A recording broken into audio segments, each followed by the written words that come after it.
2025 നാറ്റയുടെ registration start ചെയ്തിട്ടുണ്ട്. National aptitude test in architecture. അതായത് ഇന്ത്യയിൽ എവിടെയും നിങ്ങൾക്ക് ആർക്കിടെക്ചർ കോഴ്സ് പഠിക്കണമെങ്കിൽ നാറ്റ ക്വാളിഫൈ ചെയ്യണം.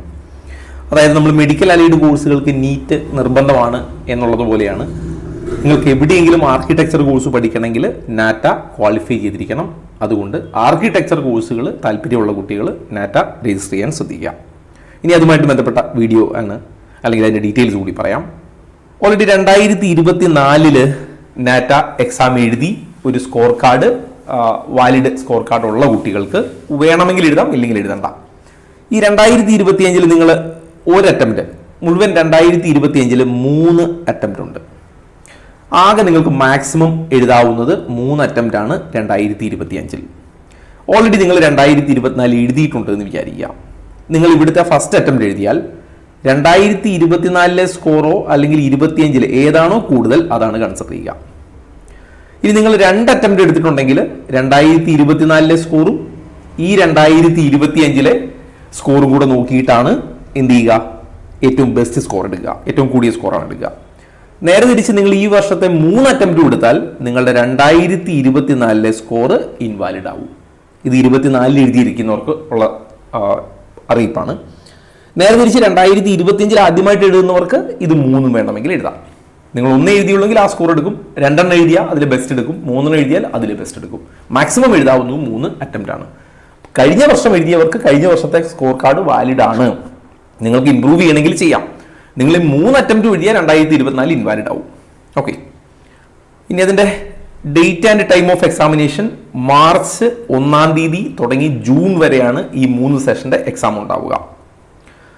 ഫ്രൈഡേസിൽ മോർണിംഗ് സെഷൻ ഇല്ല, എന്നാൽ ആഫ്റ്റർനൂൺ സെഷൻ 1:30 തുടങ്ങി 4:00 വരെ ഉണ്ടാവും. ശനിയാഴ്ചകളിൽ 10 തുടങ്ങി 1 മണി വരെയും ആഫ്റ്റർനൂൺ 1:30 തുടങ്ങി 4:00 വരെയുമാണ്. ഇതിൽ നിങ്ങൾക്ക് എപ്പോഴാണ് സ്ലോട്ട് എന്നുള്ളതൊക്കെ പിന്നീട് അഡ്മിറ്റ് കാർഡ് വരുമ്പോഴേ അറിയാൻ പറ്റൂ. ഇനി എൻ്റെ എക്സാമിനേഷൻ്റെ ക്വസ്റ്റ്യൻ സ്കീം ഒന്ന് നോക്കുക. 2 പാർട്ടായിട്ടാണ്, part A, part B. Part എയിൽ ഡ്രോയിങ് ആൻഡ് കമ്പോസിഷൻ ടെസ്റ്റ് ആണ്. അതായത് A1 എന്ന് പറയുന്ന പാർട്ടിൽ ഒരു ക്വസ്റ്റൻ ഉണ്ടാവും. അത് കമ്പോസിഷൻ ആൻഡ് കളറാണ്, 25 മാർക്കിന്റെ. A2 ഒരു ക്വസ്റ്റൻ ഉണ്ടാവും, സ്കെച്ചിങ് ആൻഡ് കമ്പോസിഷൻ ആണ്, 25 മാർക്കിന്റെ. A3 ഒരു ക്വസ്റ്റൻ ആണ്, 3D കമ്പോസിഷൻ, 30 മാർക്കിന്റെ. ടോട്ടൽ 3 ക്വസ്റ്റ്യൻ 80 മാർക്കായിരിക്കും പാർട്ട് എയിൽ. പാർട്ട് ബിയിൽ MCQ മൾട്ടിപ്പിൾ ചോയ്സ് ക്വസ്റ്റ്യൻ ഉണ്ടാവും, NCQ നോ ചോയ്സ് ക്വസ്റ്റ്യൻ ഉണ്ടാവും. അതിൽ MCQ 42 ക്വസ്റ്റ്യൻ ആണ്, ഓപ്ഷൻ നിങ്ങൾക്ക് ഉണ്ടാവും, അതിൽ നിന്ന് ചൂസ് ചെയ്താൽ മതി. B2 സെഷനിലെ 8 ക്വസ്റ്റ്യൻ NCQ ആണ് എന്ന് പറഞ്ഞാൽ ചോയ്സ് ഇല്ല, നിങ്ങൾ അതിന്റെ ഇൻപുട്ട് കൊടുക്കണം. അതാണ് എക്സാമിന്റെ പാറ്റേൺ. എലിജിബിലിറ്റി ക്രൈറ്റീരിയ നോക്കുക. ഫിസിക്സ്, കെമിസ്ട്രി, മാത്സ് പഠിച്ചിരിക്കണം. മാത്സ് നിർബന്ധമാണ്, അത് ഓർക്കുക. ഫിസിക്സ്, കെമിസ്ട്രി, മാത്സ് പഠിച്ചിരിക്കണം. ഇനി രജിസ്ട്രേഷൻ സ്റ്റാർട്ട് ചെയ്തിരിക്കുന്നത് ഫെബ്രുവരി 3 തുടങ്ങിയതാണ്. ഇപ്പോഴും നിങ്ങൾക്ക് അപ്ലൈ ചെയ്യാനുള്ള സമയമുണ്ട്.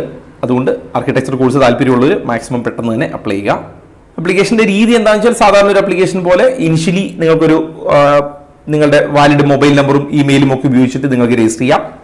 നിങ്ങൾക്കൊരു അപ്ലിക്കേഷൻ നമ്പർ ജനറേറ്റ് ആയി കിട്ടും. അങ്ങനെ ആപ്ലിക്കേഷൻ ഫോം, നിങ്ങൾ രജിസ്ട്രേഷന്റെ ഫസ്റ്റ് സ്റ്റെപ്പിൽ അപ്ലിക്കേഷൻ ഫോം അല്ലെങ്കിൽ അപ്ലിക്കേഷൻ രജിസ്റ്റർ ചെയ്യുന്നു. അതിനുശേഷം നിങ്ങൾക്ക് എന്ത് ചെയ്യുക, പേഴ്സണൽ ഇൻഫർമേഷൻസ് എല്ലാം ലോഡ് ചെയ്യുക. അതായത് നിങ്ങളുടെ പേര്, പേരന്റിന്റെ പേര്, അങ്ങനെയുള്ള എല്ലാ ഡീറ്റെയിൽസ്. പിന്നെ ഇമേജ് അപ്ലോഡിംഗ് ഉണ്ട്, ഫീ പേയ്മെന്റ് ഉണ്ട്. ഇതെല്ലാം കഴിഞ്ഞതിന് ശേഷം ഒരു എററും ഇല്ല എങ്കിൽ കൺഫർമേഷൻ പേജ്. പിന്നീട് എപ്പോഴെങ്കിലും എന്തെങ്കിലും കറക്ഷൻ ഉണ്ടെങ്കിൽ അത് സമയം തരുമ്പോൾ നിങ്ങൾക്ക് കറക്ഷൻ ചെയ്യാം. ഇതാണ് അതിന്റെ സ്റ്റെപ്പ്. ഇനി ഏതൊക്കെ ഡോക്യുമെന്റ് ആണോ നോക്കാം. ഡോക്യുമെന്റ് പാസ്പോർട്ട് സൈസ് ഫോട്ടോ ഉണ്ടാവണം, സിഗ്നേച്ചർ ഉണ്ടാവണം. പാസ്പോർട്ട് സൈസ് ഫോട്ടോ നീറ്റിനും ജെയ്ക്കൊക്കെ ഉപയോഗിച്ച് അത് തന്നെ ഉപയോഗിക്കാം, സിഗ്നേച്ചറും അങ്ങനെ തന്നെ. അതിൽ ഫോട്ടോഗ്രാഫ് 4 തുടങ്ങി 100 KB നിൽക്കണം. സിഗ്നേച്ചർ 1 തുടങ്ങി 30 KB നിൽക്കണം. ആപ്ലിക്കേഷന്റെ ഫീസ് നോക്കുക. ഒരു എക്സാമിന്റെ കേസാണ് പറഞ്ഞത്. ജനറൽ അല്ലെങ്കിൽ OBC NCL കാറ്റഗറി ആണെങ്കിൽ 1750 രൂപയാണ്. എന്നാൽ SC ST EWS ഫിസിക്കൽ ഡിസബിലിറ്റിക്ക് 1250 രൂപ അടച്ചാൽ മതി. ട്രാൻസ്ജെൻഡർ 1000 രൂപ അടച്ചാൽ മതി. ഔട്ട്സൈഡ് ഇന്ത്യ ആണെങ്കിൽ 15000 രൂപ അടയ്ക്കണം. ഇത് ഒരു ടെസ്റ്റിനാണ്. നിങ്ങൾ 2 ടെസ്റ്റ് എഴുതിയാൽ ×2, 3 ടെസ്റ്റ് എഴുതിയാൽ ×3. മാക്സിമം എഴുതാവുന്നത് 3 ടെസ്റ്റാണ്. ഇത് റീഫണ്ടബിൾ അല്ല, രജിസ്ട്രേഷൻ ഫീ ആണ്, എക്സാം ഫീ ആണ്, അത് തിരിച്ചു കിട്ടില്ല.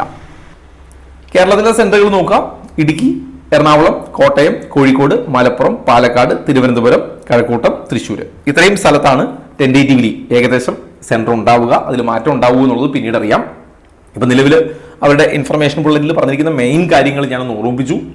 ആർക്കാണ് അല്ലെങ്കിൽ ആരാണ് ഇത് ചെയ്യേണ്ടത്, എങ്ങനെയാണ് ചെയ്യേണ്ടത് എന്നുള്ളതിൻ്റെ ഒരു ഓർമ്മപ്പെടുത്തലുണ്ട്.